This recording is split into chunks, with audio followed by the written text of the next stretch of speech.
নমস্কার, আশা করি সকলে ভালো আছেন। আপনি যদি একজন কনটেন্ট ক্রিয়েটর, ব্লগার বা ইউটিউবার হতে চান, তাহলে অবশ্যই ২ টা বিষয় মাথায় রেখে শুরু করতে হবে। প্রথমত ভিডিও মেকিং এর টুলস, দ্বিতীয়ত ভিডিও এডিটিং। ভিডিও মেকিং এর টুলস এর মধ্যে যেগুলা সবচাইতে বেশি গুরুত্বপূর্ণ, একটা ভালো মানের ক্যামেরা, একটা মাইক্রোফোন ও একটা স্ট্যান্ড যার উপর আপনি ক্যামেরা বা ফোন সেটআপ করবেন। আর যে বিষয়টা সবচাইতে বেশি গুরুত্বপূর্ণ তা হচ্ছে ভিডিও এডিটিং।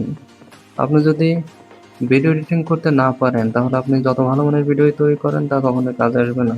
আপনাকে একজন সফল ইউটিউবার হতে হলে অবশ্যই আপনাকে ভিডিও এডিটিং শিখতে হবে। ভিডিও এডিটিং এর জন্য কিছু ফ্রি অ্যাপ আছে, যেমন ক্যাপকাট, ভিটা, কাইনমাস্টার। আমি নরমালি ভিডিও এডিটিং এর জন্য ভিটা অ্যাপটা ব্যবহার করি। যাই হোক, আপনি যদি ভিডিও এডিটিং শিখতে চান, অবশ্যই একটা কমেন্ট করবেন।